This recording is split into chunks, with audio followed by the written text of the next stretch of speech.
Software as a service companies have crashed again. When we finally thought that the news flows was winding down and that we finally might get a break from this extremely negative momentum on software stocks, well, Anthropic just released a new model called Claude Mythos. Apparently, this model is so strong at finding vulnerabilities across critical infrastructure that they've restricted access because of cybersecurity risk. Anthropic claimed their model found many bugs, like a 27-year-old bug in OpenBSD, bugs in Linux, and more. Even Scott Bessent and Powell summoned Wall Street leaders to an urgent meeting because of this model. There's a strong fear of a new breed of cyber attacks. In any case, of course, cybersecurity stocks fell a lot. The market applies the same old logic that if LLMs are getting really good at these sort of tasks, well, they're going to replace the companies carrying out the same sort of tasks, in this case, cybersecurity. But of course, SaaS companies that don't necessarily have anything to do with cybersecurity also fell. Probably again due to the general fear of AI and its future potential capabilities. That's why I thought today might be a good time to again have a recap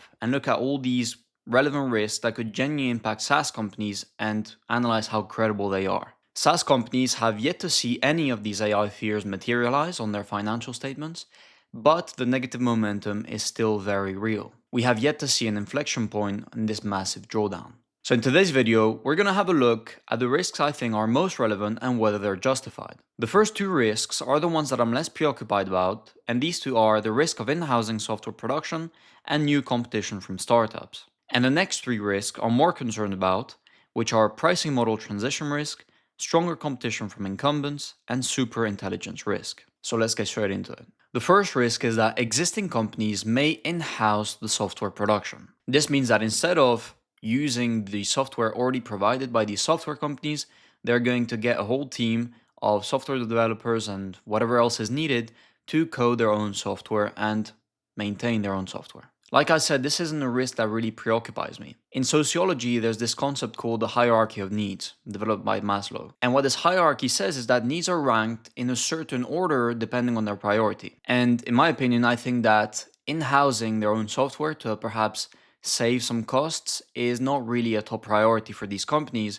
which is why I think it won't happen. The priorities are pretty clear. I think the first top priority for any business is, well, to do business, right? It's to make more money, to sell whatever service or good they provide and do more of it. After that, with regards to the software, well, is to have something that works and is reliable. What they want is to not have a headache having to deal with this so that they can focus on other things like doing business. The third priority, I'd say, is the cost.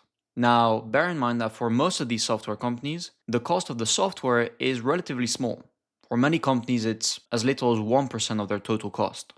So I don't think that this is a big priority. And so far, let's be honest, even though this could change, who has actually tried to vibe code their own software? Now, at this point, we could already. I could make my own sort of Excel, or I could make my own sort of software for small, easy things. And yet no one does it. No one wants to put in the effort because it's not our priority. It's not what we know how to do. And we'd rather focus on other things. The second competition is new competition from startups, where the risk could be that these startups can vibe code software, which means they can make it easier and cheaper, and they're then going to be competition from the incumbents. Now, this is quite similar to the first point, and one thing that I keep repeating in my videos is that the software itself, the code, is not the value proposition. What companies care about is that the software works, that it's reliable, that someone can come fix it if there's ever an issue, which is really important for them. Bear in mind that these companies wouldn't want to go even a day or two with the software not working, because that means that they can't focus on their main activity, and it may even mean that they lose clients. So this is definitely something they don't want to go for. And they also want to deal with someone they trust and someone they know has the industry knowledge. That's why, again, I really doubt they're going to change their 20-30 year relationship with their software provider that is reliable, that works, that they know someone can come fix for a new startup that might provide it for a lower cost. To me, it doesn't make much sense. Also, one last point is bear in mind that I think that a big part of the moat of these software companies is the distribution network they have. Constellation Software, for example, has a distribution network of about 60,000 companies. Now, for them, it's slightly different. It's more focused on companies they can acquire. But still, I think it's a very important point. Can you imagine maintaining a relationship with 60,000 companies? For a startup to do that, it would need a lot of people. And so again, I think the moat is in the distribution network. and the incumbents are best positioned. And so I don't think any startup would be able to really compete. Now, the next risk, and here we're starting to get with more credible risks, is the pricing model transition. Now, SaaS companies always have priced based on seats. So if a company had 10 employees and each one of them required a license, well, the SaaS company made money on 10 seats. The risk is that now, thanks to AI, well, companies may not need as many employees.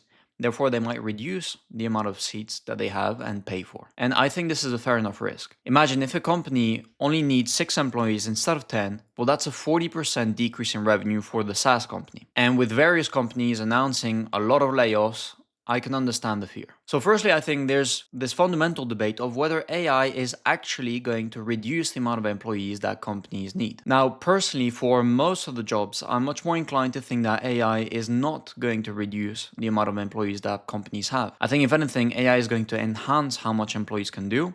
And therefore, I think that companies might keep the same amount of employees, but just do more. However, I do think that it could mean that perhaps we'll have less hiring, a lot less need for further growth in employees. In any case, I think that there's definitely going to be reduction in workforces and also a lot less growth in employees over time. So this is a big question for SaaS companies. How are they going to price in the future? Is this seat-based model sustainable? Now, many companies have already been hinting at shifting from usage-based to consumption-based or outcome-based pricing. And some already have shifted, like Adobe, for example, charging consumption-based for their AI services. Now, again, I think overall it's definitely going to be a rocky transition with short-term headwinds, but I think that overall these companies are going to come out fine. And the reason for that is because that I think that at the end of the day, these companies are the ones providing the valuable software. If thanks to the software in conjunction with AI, it means that companies don't need to hire as many employees or they don't need as many employees. This is going to mean a lot of savings for the companies.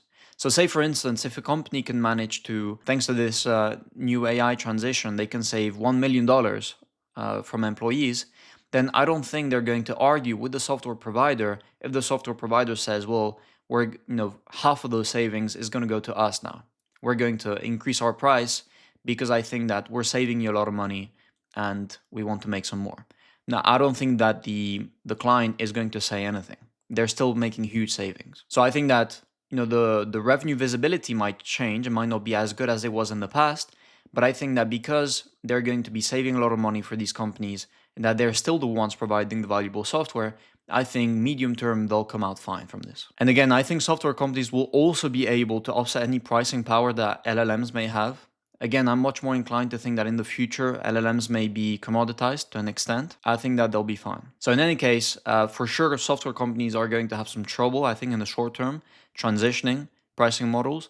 But I think that there's already cases where companies have different pricing models than seat-based, and companies already switching, and I think it works, and I think they'll be fine in the medium term. The fourth risk is more competition from incumbents. As opposed to competition from new companies, I think that competition from existing incumbents is much more preoccupying. The risk would be that, since AI makes it much easier to code and therefore enter new verticals, that existing software companies will compete in each other's niches. And it's already happening. For example, with Salesforce saying that it's moving into IT service management, which is historically a ServiceNow niche, and ServiceNow is moving to CRM, which is originally Salesforce niche. Now, to me, this is a much more justified risk because, like I said before, these companies already have the distribution networks. They already have the data and the knowledge required to be a formidable competing force that new startups may not have. Once you've landed a client for a specific niche, like for example, IT management, it's much, much easier to then upsell and also offer CRM, for example. And if the client is already happy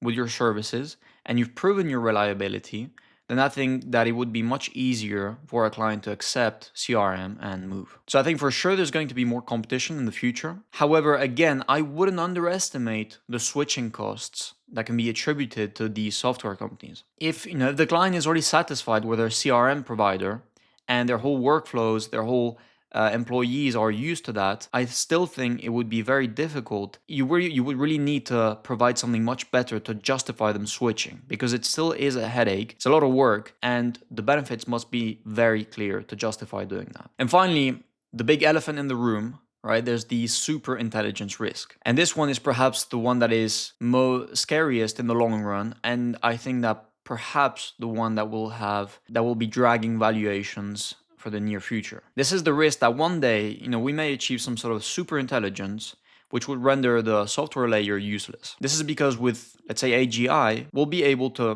perhaps just ask a question or give a command, and the AI will interact directly with the raw database and perform tasks without needing the specific software platform or application that we use nowadays. Now, although this sounds great in theory, I'm a big believer in this quote that says that we tend to overestimate change in the short run and we tend to underestimate it in the long run. I think it's a certainty that we'll reach some sort of super intelligence at some point. However, in the short run, say in the next few years and even in a decade, I think it's unlikely that it gets that good or that it can also be implemented on a wide scale and that humans also adopt it on a wide scale. I think the same thing then with autonomous vehicles and with really any sort of technological change in the past.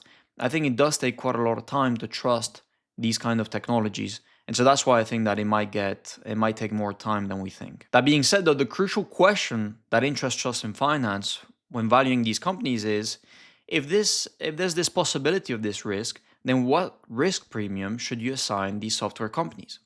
And this is a huge question, very important question, because this will definitely have a big impact on valuations.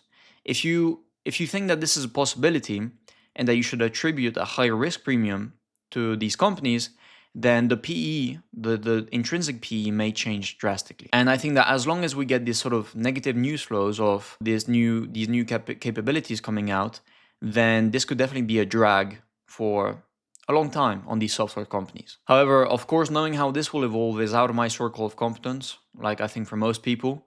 So again, take what I say with a grain of salt. So overall, as you can see, my view is that in all likelihood, these SaaS companies will be fine. However, I think the crucial thing here is that, bear in mind, these companies are not created equal. We can talk in general about these SaaS companies, but it's very important to be specific when deciding where to invest. I think not all companies are equally prepared to deal with this and to transition into the AI era. And I think that's what matters most. Some companies will definitely be able to bear the pricing model transition much better, to deal with competition much better. And so I think those are the things that we need to look for. The strongest moats, the strongest switching costs, data, etc. So I hope you enjoyed. Let me know down in the comments what you think, and I'll see you next time.